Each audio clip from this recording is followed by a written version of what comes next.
Oi gente, tudo bem com vocês? Meu nome é Pamela Rocha, eu tenho 19 anos, sou estudante de medicina do UFG e hoje estou aqui para trazer a parte 2 do vídeo de 22 erros que eu cometi que com certeza me atrapalharam durante minha trajetória de estudos e que me fizeram demorar mais para alcançar os meus resultados. Quinta-feira passada eu postei o vídeo com 11 erros e hoje eu irei postar os outros 11 erros. E eu peço a vocês que se algum desses erros que eu falar aqui alerte vocês ou que eles consigam abrir os olhos de vocês para que vocês não cometam os mesmos erros ou parem de cometer os mesmos erros que eu peço para que vocês me ajudem curtindo esse vídeo, porque assim você me ajuda a impulsioná-lo, a recomendá-lo para outros estudantes também. E peço também para que vocês se inscrevam aqui no canal para me ajudarem a bater minha meta de 20 mil inscritos até o final do ano. E antes de eu começar, eu peço perdão pra vocês, porque infelizmente a musiquinha de fundo desse vídeo não será a nossa tradicional musiquinha e nós não teremos a nossa vinheta hoje, basicamente porque eu edito os vídeos, porém isso quem faz é o meu editor, que no caso é meu namorado, porque o meu editor mesmo no celular eu não consigo fazer isso. Então ele faz essa parte pra mim, porém essa semana ele se mudou para outro apartamento e lá ele ainda não está com internet, ele só conseguirá internet amanhã, sexta-feira. Então eu vou ter que fazer uma edição, inclusive se ficar meio ruim, eu peço desculpa pra vocês, você que está chegando ao meu canal por este vídeo, eu juro que nem todos são tão ruins quanto esse, eu me esforço pra fazer algo legal pra vocês, mas é isso, eu espero que vocês me compreendam e creio que a partir do vídeo de domingo tudo voltará ao normal.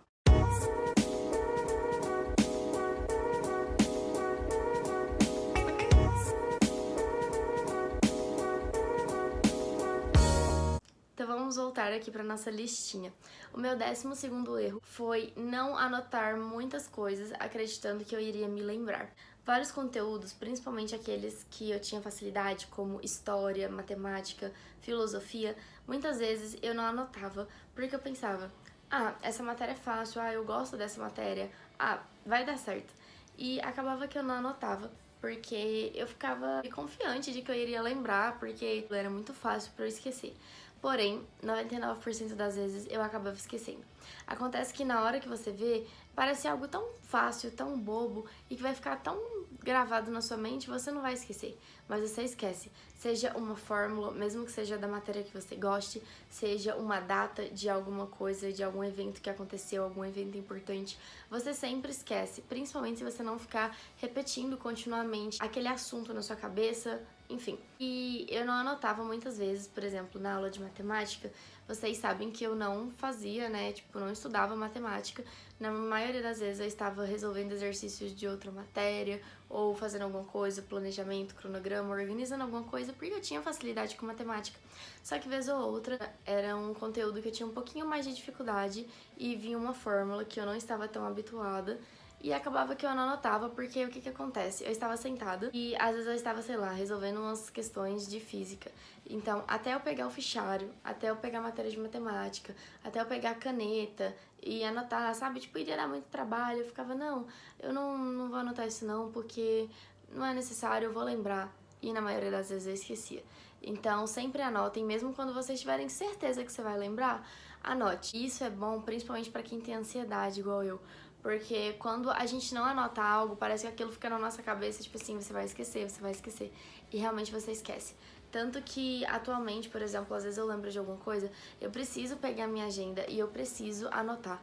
Porque se eu for falar, não, amanhã eu vou fazer tal coisa, cara, eu esqueço. E aí minha ansiedade ataca, porque eu lembro que eu tinha alguma coisa pra fazer, mas eu não lembro o que era. Acaba que, sabe, minha cabeça fica mil. Então, sempre anote. E anote na matéria, anote no caderno que você tem costume. Não faça que nem eu, que às vezes estava lá resolvendo uma questão de história, e aí o professor falava algo importante, o professor de matemática, eu tava na aula dele, e eu ia lá, anotava, uma fórmula na folha de história. Depois eu ia procurar, onde é que eu anotei essa fórmula? Eu sabia que eu tinha anotado em algum lugar, mas eu não lembrava onde. Eu ficava lá folheando, sabe, as minhas folhas dentro da minha pasta, as minhas folhas do meu fichário, as minhas folhas da apostila, e eu nunca lembrava. Então sempre seja organizado, sabe? Anote o conteúdo na matéria que você for designá-lo. A 13ª dica, ela é justamente relacionada a isso que eu acabei de falar, que era não ter organização para as anotações.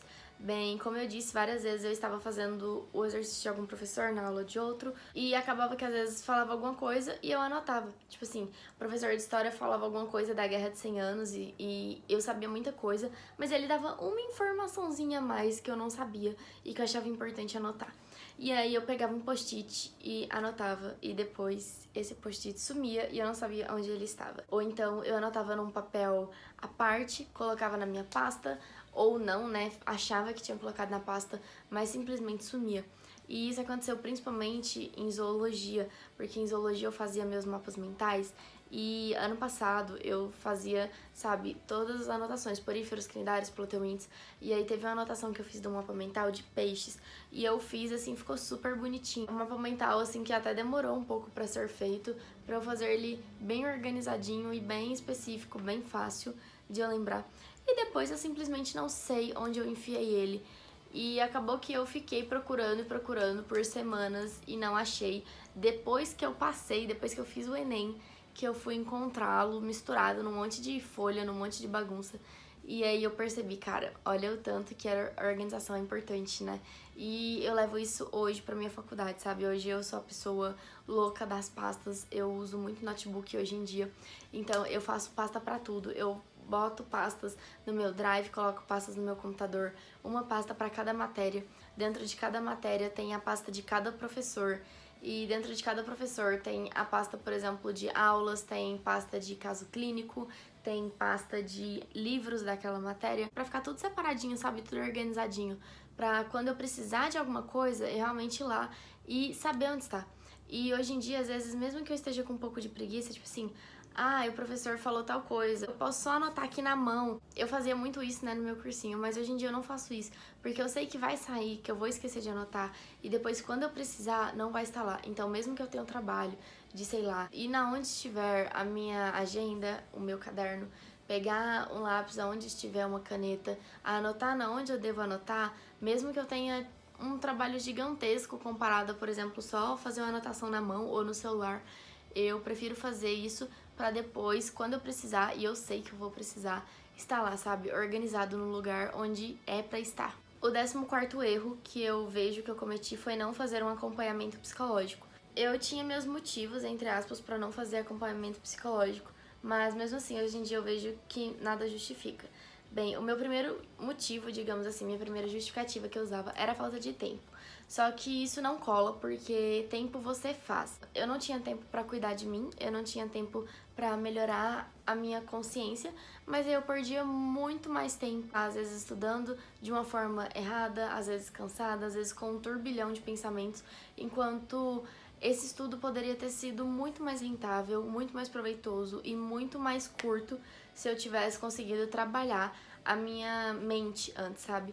Então, eu vejo que esse foi um dos meus erros. Outro motivo que eu dava também pra eu não fazer acompanhamento psicológico é porque quando eu era mais nova, quando eu estava ali na minha faixa entre os 12 e 13 anos, a minha ansiedade deu um pico.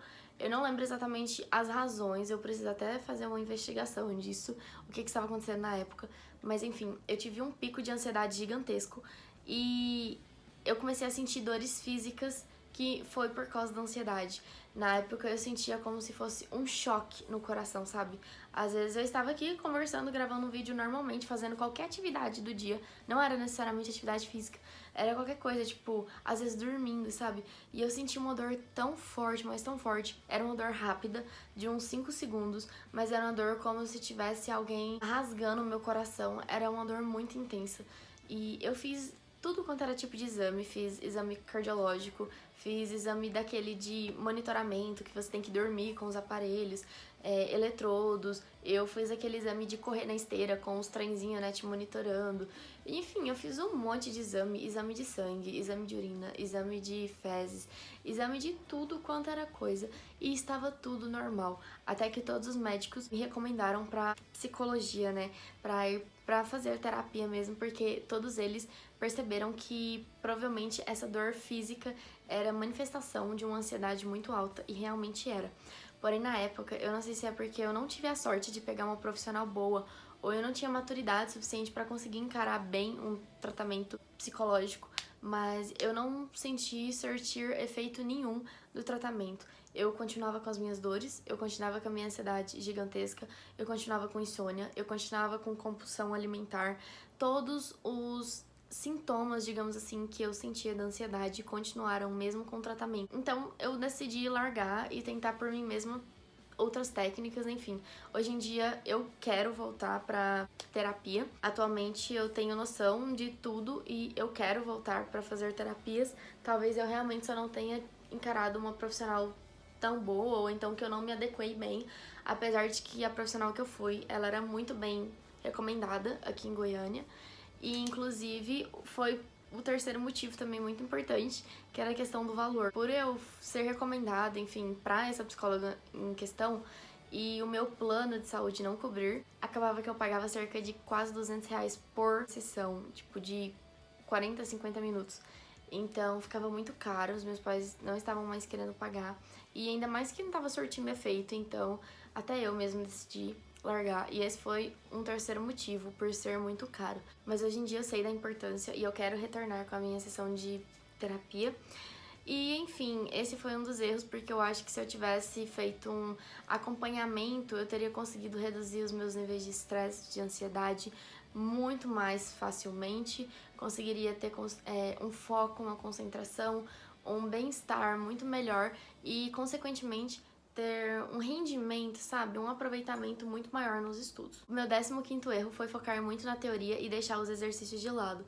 Isso eu fiz principalmente no meu primeiro e no meu segundo ano de cursinho, mas foi algo compreensível, porque assim, como a maioria dos assuntos eu não havia estudado na minha escola, acabava que eu realmente precisava estudar muito da teoria, porque eu não tinha tido essa teoria na minha escola. Então não era porque eu ficava querendo teoria demais, é porque realmente eu precisava demais da teoria. Só que isso me tirava muito tempo e acabava que eu ficava sem muito tempo pra fazer exercícios. No meu terceiro ano de cursinho, eu fiz exatamente o inverso. Eu fazia muito mais exercícios do que teoria. Acho que eu já até falei aqui em algum vídeo. Na verdade, eu ia pra matéria, eu começava fazendo os exercícios. Eu só estudava a teoria da matéria depois que eu fazia os exercícios e que eu via se eu estava abaixo de 85% de acertos naquele conteúdo. Se tivesse acima, muito provavelmente eu nem estudava a teoria, só aquilo que o professor tinha passado, aquilo que eu tinha anotado, que eu tinha resumido, pra mim já era o suficiente. E caso eu quisesse só me assegurar mesmo assim, mesmo sem estudar teoria, eu gostava de depois procurar outros exercícios, fazer outros exercícios e voltando um pouquinho nos resumos que eu havia feito. Porém, como eu disse, é compreensível, porque, por exemplo, eu só pude fazer muitos exercícios no meu terceiro ano de cursinho porque antes eu já havia estudado muita teoria. Então eu sei o quanto a teoria também é essencial. Porém, se você atualmente já está num nível que você consegue ter uma noção boa dos assuntos, eu te recomendo muito fazer exercício, até porque não cai texto na prova para você ler, cai questões para você resolver. Meu 16º erro era não fazer revisões constantemente. Eu fazia o que muitos estudantes fazem, que era simplesmente assistir a aula do professor, anotar, fazer os exercícios, olhava, acertei mais de 85%, para mim estava ótimo, fechava, pulava pro próximo para poder completar a apostila, para poder dar continuidade ao conteúdo e provavelmente nunca mais voltava naquele assunto, a não ser que uma questão caía no simulado e eu errasse e aí eu iria voltar para dar uma revisada no assunto. Mas tirando isso, tirando eu errar mesmo a questão do simulado, muito raramente eu fazia revisões. E hoje em dia eu vejo a importância das revisões. Inclusive eu estava pensando em trazer um vídeo para vocês sobre isso, como atualmente eu faço as minhas revisões, de quanto em quanto tempo, como eu reviso cada matéria, porque eu não reviso igualmente. Matérias que eu tenho mais dificuldade eu faço uma revisão mais aprofundada, outras que eu tenho mais facilidade eu faço uma revisão mais superficial, digamos assim. E eu utilizo muito também a curva de esquecimento. Então eu estava pensando em trazer um vídeo só sobre revisões aqui pra vocês.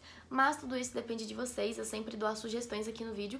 E de acordo com os comentários, se eu vejo que tem muita gente pedindo, muita gente querendo o mesmo vídeo, me pedindo mesmo nos comentários, eu vou lá e faço o vídeo. Então tudo depende de vocês. Caso vocês queiram esse vídeo, deixem aqui nos comentários pra eu saber e eu colocar no planejamento, provavelmente de outubro, e eu gravo ele. O 17º erro que eu cometi foi não ter um descanso de qualidade, não ter um descanso regular. E quando eu falo descanso, é descanso mesmo. Pra mim, o descanso, por exemplo, quando eu estava lá estudando horas e horas no cursinho e eu queria dar um descanso, eu ia mexer no celular, fazer alguma coisa que não era necessariamente um descanso.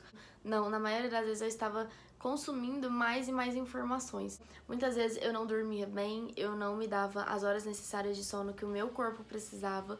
Eu ia dormir à noite, eu ficava mexendo no celular até o último segundo, o que faz muito mal. Os neurocientistas, eles recomendam que você desligue todas as luzes, assim, que você pare de mexer no celular, pare de assistir televisão, enfim, qualquer coisa, qualquer tela na sua cara, né? Pelo menos 30 minutos antes de você dormir, para dar tempo do seu corpo ir se acostumando e percebendo que está na hora de dormir, começar a produzir melatonina.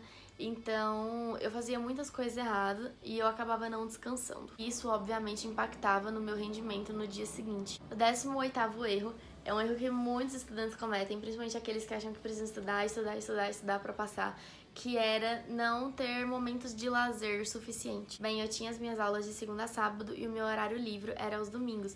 E aos domingos, normalmente, eu ia almoçar na casa de um das minhas avós e depois chegava em casa e basicamente ficava no Instagram, ficava jogando, ficava fazendo alguma coisa, mas eu não realmente me dedicava a ter um lazer que eu gostava, sabe?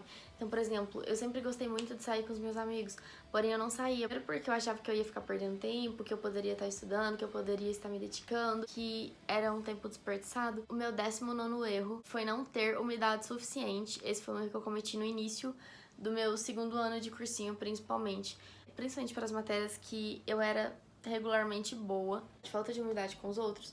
Não, falta de humildade em querer aprender mais, sabe? Eu acho que a gente sempre está em constante evolução e nós precisamos estar abertos a aprender com quem sabe mais que a gente. E eu tinha muito desse erro quando eu entrei no meu cursinho, porque eu vim de uma escola pública e eu era uma pessoa que gostava de estudar relativamente e que, assim, em relação a 95% do resto do colégio, eu estudava um pouco mais porque eu já fazia cursinho e eu meio que me destacava por isso. Então eu tinha um narizinho meio em pé, tentava não demonstrar isso pros outros, mas comigo mesmo, sabe? Eu ficava julgando as pessoas, tipo assim, nossa, olha que professor ridículo, meu Deus. E eu acabava ficando julgando muito e me limitando muito a aprender. Eu lembro que quando eu entrei no meu cursinho, no meu primeiro ano, eu saí do meu ensino médio, né, achando, nossa, eu tirei a maior nota de redação do meu colégio, eu sou top. Sendo que, tipo assim, a maior nota de redação do colégio foi 780, né, tipo assim, porque realmente eu tinha uma noção de concorrência muito diferente da realidade. E aí eu lembro, por exemplo, que foi a época que eu tinha acabado de terminar o meu programa de iniciação científica da UBMAP, e eu entrei no meu cursinho, e tinha um professor que ele ia bem do básico, bem devagar na matemática. E eu não tinha paciência com esse professor, porque eu não conseguia entender, sabe? Que não tinha só eu lá na sala de aula, tinham inúmeras outras pessoas que precisavam que ele fosse tão devagar e que ele desse explicações que pra mim eram óbvias demais. E às vezes quando ele perguntava alguma coisa, eu ficava tipo, nossa, ele é ridículo. E acabou que isso me barrou pra aprender muita coisa. Depois eu fui largando isso, sabe? Fui deixando essa crença limitante, fui aprendendo a ser mais humilde, porque a gente acha que tá lá em cima, mas na verdade a gente tá embaixo de muita, mas muita gente que está 1000 vezes acima da gente. E foi quando eu consegui ter mais humildade, que eu consegui aprender mais e absorver muito mais conhecimento dos meus professores e dos meus colegas, das pessoas que estavam um nível acima de mim. O 20º erro foi perder erro com coisas desnecessárias, quando eu digo desnecessárias, relacionadas ao cursinho mesmo. Então, por exemplo, eu fazia mapa mental, eu queria fazer um mapa mental lindo, eu ia fazer um mapa mental sobre quinidários, eu queria colocar um desenho de quinidários e pintar o quinidário. Eu queria usar 1 milhão de cores, queria deixar tudo enfeitadinho, eu acabava enfeitando, pintando, colorindo demais, desenhando demais e perdendo tempo demais. A real é que nada daquilo vai te fazer lembrar do conteúdo lá na frente. As palavras-chave vão. Aquilo que tá desenhadinho pra enfeitar, pra decorar, cara, aquilo não vai. E isso foi até uma coisa que eu trouxe como discussão no Vestibuleiros, né? Eu postei recentemente uma foto de um mapa mental perfeito, incrível. Você olha aquele mapa mental, você pensa, cara, que mapa mental lindo. É a meta de qualquer mapa mental. Porém, eu duvido muito que a pessoa que fez aquele mapa mental demorou menos de 1 hora pra fazê-lo. Eu acabava enrolando demais, enfeitando demais, perdendo tempo demais com coisa desnecessária que eu poderia sim estar aplicando nos meus estudos. O meu 21º erro foi não fazer os simulados corretamente. Como eu disse pra vocês, acho que no vídeo anterior, né, que um dos meus erros foi não corrigir os simulados da forma correta, mas um dos meus erros também foi não fazer da forma correta. Como eu disse pra vocês, caso vocês queiram esse vídeo aqui de como fazer, como corrigir, como analisar o simulado de vocês, deixem aqui nos comentários também, que eu venho e trago esse vídeo pra vocês. Eu já até dei uma préviazinha falando a questão dos simulados, que não é simplesmente sentar. Eu acreditava que era isso, chegar no sábado, sentar, fazer o simulado, deu horário, beleza, entrega a prova e vai embora. E na verdade não, é uma preparação muito anterior. Tudo inicia muito antes do simulado, a sua noite de sono, o que você comeu no dia anterior, o que você comeu naquele dia, que horas que você levantou, o que você fez naquela manhã, como você se preparou, se você já deixou tudo organizado, você foi, a questão da sala, onde é a sua sala, o que você vai fazer quando você chegar lá para fazer o simulado, a forma que você vai se sentar, a postura que você vai sentar, como você vai iniciar o seu simulado, por onde você irá começar, o que você vai fazer depois que a prova acabar. Tudo isso, um conjunto de coisas que muitas vezes não é falado. Geralmente o pessoal fala pra fazer simulado, mas não explica como, né? Não dá o passo a passo. E eu acho isso muito importante, porque muita gente, muita gente mesmo, faz o simulado de uma forma completamente errada. O meu 22º erro era me preocupar mais com ter a minha apostila preenchida do que coisinhas na minha cabeça. Eu acreditava que para eu aprender, para eu internalizar a matéria, para eu saber de tudo, eu precisava ter a minha apostila completamente feita. No meu 3º ano, o material que eu usei foi o material SAS. E, né, assim, no sumário, sabe, ele te mostra, por exemplo, a Física 1, Física 2, Física 3, Física 4, bota os módulos lá. E a cada vez que eu iria estudando a teoria e fazendo os exercícios, eu marcava de marca-texto aquilo para mostrar, olha, está feito. A minha primeira apostila estava completa, a minha primeira e minha segunda apostila. A terceira já não estava tanto, a quarta já não estava quase nada, a quinta então, a sexta nem se fala, né? Eram 6 apostilas. Mas eu acreditava que para eu aprender eu precisava pintar tudo, né? Eu precisava fazer todos os exercícios, eu precisava ler toda a teoria, eu precisava preencher a minha apostila, digamos assim. E na verdade não é bem assim. A apostila ela é feita sempre pra sobrar e não pra faltar. Então não fique achando ruim, achando que você foi incompetente porque você não conseguiu fazer tudo. Na verdade o material ele é pensado para isso mesmo, tá? Porque se eles fazem um material pra você fazer tudo, você sente que o material não foi suficiente. E eu vejo que hoje o que importa não é ter lido tudo, não é ter feito todos os exercícios, não é ter assistido todas as videoaulas, digamos assim, e sim ter aprendido na medida do possível. E um erro extra que eu quis trazer aqui pra vocês é que isso aconteceu principalmente porque na época eu estava com vestibuleiros abertos, que foi compartilhar demais da minha vida. Bem, eu não sei vocês, mas eu acredito muito que muitas coisas não acontecem por acaso. Então, eu acreditava que eu compartilhava demais, eu expunha demais os meus estudos e era incrível. Pode parecer coincidência, tem gente que não acredita nisso. Eu não estou falando que tinha alguém que ficava me invejando, mas todas as vezes que eu compartilhava algo dava errado. Quando eu fui aprovada em Jataí e eu postei lá que eu tinha sido aprovada, eu fui pra Jataí, o meu nome estava lá na lista, eu fui chamada, eu ouvi meu nome sendo chamado, eu sentei pra fazer a matrícula e não deu certo. Quando eu postei que eu iria fazer a prova da UFO, eu tive um desempenho extraordinário na prova, assim, em relação ao que eu tinha estudado naquela época, porém, incrivelmente também, vocês acreditando ou não, eu consegui uma quantidade de acertos acima do que eu precisava para passar para a segunda fase, porém, eu zerei matemática. E por causa disso, eu não conseguiria ir para a segunda fase. Sim, gente, eu zerei matemática. Eu, que sou uma pessoa que amo matemática, que sempre me dou super bem em matemática, que sou medalhista da Olimpíada de Matemática, zerei matemática na UFO. E, assim, eu não sei o que aconteceu. Parece que foi uma coisa externa. Tudo bem que eu deixei pouco tempo pra prova, mas assim, eu tive que chutar, eu acho que eram 7 questões na época, e eu tive que chutar 3 questões porque eu não tinha dado tempo, porque eu tinha ido muito bem nas outras, mas mesmo assim, eu fiz 4 questões, só que assim, por bobeira mesmo, sabe, por idiotice, eu simplesmente errei as 4 questões. Gente, eu precisava ter acertado uma só e eu já era classificada. Mas, enfim, as coisas acontecem, né, quando é pra acontecer. Mas eu já percebi isso, que todas as vezes que eu posto demais, coisas demais, dá errado. Inclusive, não só dos estudos, tá, gente? Até do canal aqui. Então, querem uma dica? Não compartilhem demais com as pessoas. Às vezes você acha que tem amigos ao seu redor e, na verdade, tem pessoas que estão ali sorrindo, fingindo que estão super te apoiando, que estão felizes pela sua vitória, pelas suas conquistas, mas, na verdade, elas estão só esperando a sua primeira queda para ocupar o lugar. Você fala, ai, olha amigo, eu fiquei em terceiro lugar no simulado, e por fora ele te dá parabéns, ele te dá um abraço, mas por dentro ele tá louco para que no próximo simulado você caia para quarto para que ele consiga ocupar a sua posição. Então, não tô falando que todo mundo é assim, eu consegui achar exceções no cursinho, consegui achar exceções na faculdade, consegui achar exceções na minha vida pessoal, mas fiquem atentos, abram os olhos e tentem compartilhar o mínimo possível da vida de vocês, questão de estudos principalmente, porque enquanto tem 10 pessoas torcendo a favor, que provavelmente são seus pais, algumas pessoas da sua família mais próxima, talvez seu namorado, sua namorada, seu melhor amigo, sua melhor amiga, existem 100 torcendo contra, pode ter certeza. Eu acho que até muito mais, né, porque tem seus concorrentes. Então o vídeo de hoje foi esse, eu espero que vocês tenham gostado, espero que vocês tenham curtido, espero que tenha agregado alguma coisa pra vocês. Se vocês cometerem algum desses erros, deixem aqui que eu quero ler, eu quero saber se alguém já cometeu algum desses erros também. E se vocês lembrarem de algum erro aí que eu não falei, que vocês já cometeram ou que cometem, mas que vão parar de cometer, né, gente? Deixem aqui também que eu quero ler, e aí qualquer coisa eu posto lá no Estudigrão pra acrescentar, tá bom? Um beijo, gente, obrigada por terem assistido o vídeo até aqui e tchau!